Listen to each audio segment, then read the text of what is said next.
Hello दोस्तों, स्वागत है आपका एक और नए और इन्फॉर्मेटिव वीडियो में। दोस्तों, कई लोगों की डिमांड थी कि सर B2B के लिए DCR सर्टिफिकेट कैसे बनाना है, इस पे वीडियो बनाइए। तो आप लोगों की डिमांड पे ये वीडियो मैं बना रहा हूँ। तो इस वीडियो में दोस्तों मैं आपको सारा प्रोसेस बताऊंगा कि B2B के लिए आपको कैसे आपका DCR सर्टिफिकेट क्रिएट करना है। तो वीडियो को पूरा ध्यान से देखिए। ध्यान से देखेंगे तो उम्मीद है कि आपको कोई डाउट नहीं रहेगा। ध्यान से नहीं देखेंगे तो वही चीज़ें फिर आप कमेंट सेक्शन में पूछेंगे, सर ये कैसे करना है, वो कैसे करना है। तो वीडियो को ध्यान से देखिए, ये आपसे पहली रिक्वेस्ट है। तो चलिए वीडियो को हम शुरू करते हैं। तो सबसे पहले हम आ जाएंगे DCR पोर्टल पे, ठीक है। लॉगिन करने के बाद में मैं यहाँ पे एक चीज़ आपको बता दूं कि कुछ नोटिफिकेशन अगर आते हैं तो पहले आपको पॉपअप हो गए। अगर इन केस मिस भी हो गया तो ये जो आपको घंटी दिख रही है ऊपर, ये घंटी पे क्लिक करेंगे तो जो नोटिफिकेशन है वो दिखेंगे, या व्यू ऑल भी करेंगे तो हमको दिख जाएगा। जैसा अभी फिलहाल के लिए दो इंपॉर्टेंट नोटिफिकेशन आए हुए हैं, वो मैं आपको बताता हूँ। पहला नोटिफिकेशन ये है कि देखिए, जो कॉमनली आस्क्ड क्वेश्चंस होते हैं, FAQs जिसको बोलते हैं, फ्रिक्वेंटली आस्क्ड क्वेश्चंस, तो उस पर पावर पॉइंट प्रेजेंटेशन है। तो आपको ये चाहिए तो आप यहाँ से डाउनलोड कीजिए, उसको स्टडी कीजिए, और या उसको मेल पे भी आप मंगवा सकते हैं। सेंड मी वाया ईमेल यहाँ पे दिख रहा है, ठीक है। उसके बाद एक यहाँ पे पैनल सीरियल नंबर एडिट करने का अपडेट आया है, वो यहाँ पे इन्होंने बताया है, ठीक है। जो सर्टिफिकेट्स क्लेम नहीं हुए हैं उसी को एडिट कर सकते हैं, उसके अलावा आप किसी को एडिट नहीं कर सकते। एक बार क्लेम हो गया या नेशनल पोर्टल पे सर्च हो गया तो उसका तो कुछ नहीं हो सकता, आपको उसको छोड़ना पड़ेगा फिलहाल के लिए। ऐसा अपडेट हमको आगे से मिला है, हो सकता है आगे चेंज हो तो पता नहीं।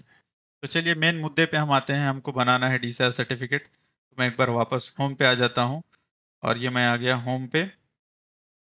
फिर यहाँ पे फिर से वहीं आना है हमको, लेफ्ट साइड में DCR का ऑप्शन है, उसके अंदर सेल्फ क्रेडिट, उसके नीचे सेल है, ठीक। सेल में जाना है।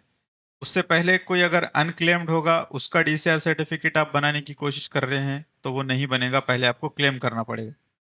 तो जो अनक्लेम्ड है उसको ध्यान से देख के क्लेम कीजिए, सीरियल नंबर वगैरह सारे चेक कीजिए। अगर कोई सीरियल नंबर आपको दिखता है गलत है तो उसको रिटर्न भेजिए, जिसने आपको सर्टिफिकेट भेजा है उसके पास, वो करेक्ट करके भेज देगा। तो खैर हम आते हैं, मान लेते हैं सारी चीज़ें ओके है। अभी हमको बनाना है B2B के लिए सर्टिफिकेट। तो मैं आ गया यहाँ पे। अब मैं DCR सेल पे क्लिक करूंगा, राइट साइड में ऊपर ये DCR सेल, SELL सेल। तो ये लोड हो रहा है। तो देखिए यहाँ पे ये सारी डिटेल खुल गई है, जो डिटेल हमको भरना है। तो क्या क्या डालना है वो ध्यान से देखिए। सबसे पहले तो हमको ब्रांच सेलेक्ट करना है जहाँ से हम दे रहे हैं। तो मेरी एक ही ब्रांच है, अगर किसी की मल्टीपल ब्रांच होगी तो अकॉर्डिंगली आप सेलेक्ट कर सकते हैं। क्या सेल कर रहे हैं, सोलर पैनल, सोलर सेल, वो सेलेक्ट कीजिए। मैं सोलर पैनल करता हूँ सेलेक्ट। अब ध्यान रखिए, B2C के लिए हम क्या करते थे, यहाँ पे टिक करते थे तो वो पूछता था कि ये B2C के लिए बना रहे क्या, यस करते हैं। तो कुछ चेंजेस यहाँ पे हुए, देखिए ये, ठीक है। पैन और GST नंबर हट गया। अब B2B के लिए इसको टिक नहीं करना है, खेल खत्म, इतना सिंपल है। तो क्या आ गया, अगले वाले का पैन नंबर या GST नंबर कुछ भी हम डालेंगे तो यहाँ पे आ जाएगा, या फिर उसका नाम से भी हम सर्च कर सकते हैं। सोलर पैनल सेलेक्ट किया मैंने, पीओ रेफरेंस नंबर जो भी है आपका, परचेस ऑर्डर नंबर, भाई आपने उसको कोटेशन दिया था, वो कोटेशन के अगेंस्ट आप बना रहे तो 124 कुछ मैं डालता हूँ। प्रोजेक्ट का नाम ऑप्शनल है, डालना है तो डालिए, कन्फ्यूजन है तो मत डालिए। ऑप्शनल चीज़ों को मत छेड़िए अगर आपको क्लैरिटी नहीं है। फिर उसके बाद में जिसके नाम से, जिस बिजनेस के नाम से आप सर्टिफिकेट बना रहे हैं उसका नाम आप यहाँ पे सर्च कर सकते हैं, ठीक है। जैसा मैं एक हमारे दोस्त का करता हूँ, मैं आरना सोलर सॉल्यूशंस। तो अब देखिए, ये देखो संदीप पोपटलवारी हमारे दोस्त थे, इनको मैंने सेलेक्ट कर लिया। उनका डिटेल आ गया, उनका पैन, उनका GST यहाँ पे आ गया, ठीक है। अगर उनका एक नाम के हो सकता है कई नाम आ रहे हो, जैसे मान लो मेरा उमर सोलार है, उमर सोलार के नाम के 4 आ गए, या आरना के नाम के 3-4 आ गए, कन्फ्यूजन हो रहा है। तो ध्यान से देखिए, वहाँ पे एड्रेस वगैरह है, GST भी है। या फिर आप डायरेक्टली यहाँ पे उनका पैन नंबर डाल के भी सर्च कर सकते हैं, ठीक है। GST है तो GST के बीच में ही पैन नंबर होता है, वो डाल के आप सर्च कीजिए। तो उनकी सारी डिटेल यहाँ पे आ गई, पिन कोड, नाम वगैरह। अब यहाँ पे ईमेल भी आ गया। अब कन्फ्यूजन है कि भाई इनवॉइस कौन सा डालना है। भाई इतनी सिंपल चीज़ के लिए लोग कंफ्यूज हो रहे हैं। आपने जो उस कस्टमर को बिल दिया है ये पैनल्स के अगेंस्ट में, जैसा कि मान लो मैं इनको 20 पैनल्स मैंने इनको बेचे हैं, फॉर एग्जाम्पल 20 DCR पैनल बेचे, तो उसका मैं एक बिल बनाऊंगा, बराबर।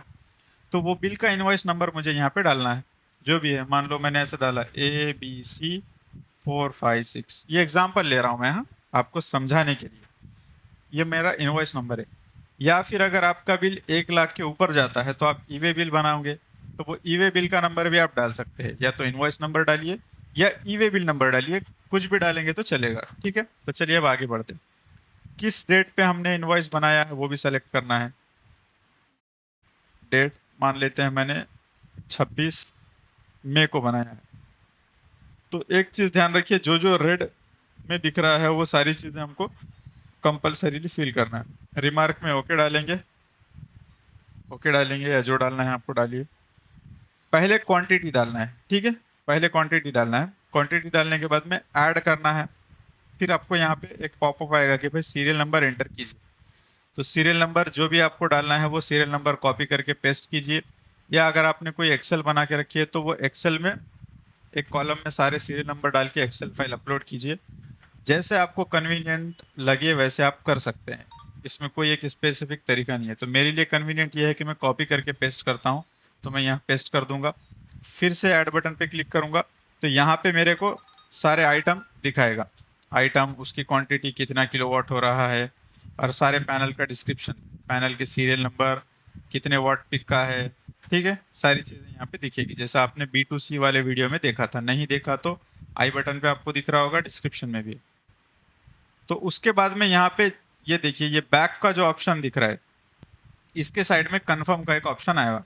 तो अगर आप सारी चीज़ों को लेके सेटिस्फाइड है, संतुष्ट है कि भाई सब चीज़ें मैंने बराबर डाली है, तो आप कंफर्म करेंगे तो DCR सर्टिफिकेट B2B के लिए बन जाएगा। तो इतना आसान प्रोसेस है। तो दोस्तों आखिर में मैं एक आपको रिक्वेस्ट करना चाहूँगा कि भाई अगर आपको ये चीज़ों में कन्फ्यूजन है, आप ये चीज़ें मुझसे पर्सनली सीखना चाहते हैं कि B2B के लिए कैसे बनाना है, B2C के लिए कैसे बनाना है, तो हम ऑनलाइन साथ में बैठेंगे, साथ में मैं आपको सिखाऊंगा कि कैसे करना है, ठीक है। लेकिन उसके लिए आपको एक फ़ीस पे करनी पड़ेगी। उसकी डिटेल जानना है तो आप मुझे इस नंबर पे व्हाट्सएप कीजिए, सीधे सीधे बताइए कि सर मुझे ये सर्विस चाहिए, उसके बाद में हम आगे बात करेंगे। प्लीज़ छोटे छोटे डाउट के लिए परेशान मत कीजिए। सबको मैं पर्सनली हेल्प नहीं कर सकता, मैं वीडियो के थ्रू ही सबकी हेल्प कर सकता हूँ। पर्सनली अगर मैं हेल्प करने बैठूँ तो मैं मेरे काम नहीं कर पाऊँगा, तो इस चीज़ को आप समझिए प्लीज़। वीडियो अच्छा लगा तो वीडियो को लाइक कीजिए, शेयर कीजिए। मिलते हैं अगले वीडियो में। Thank you.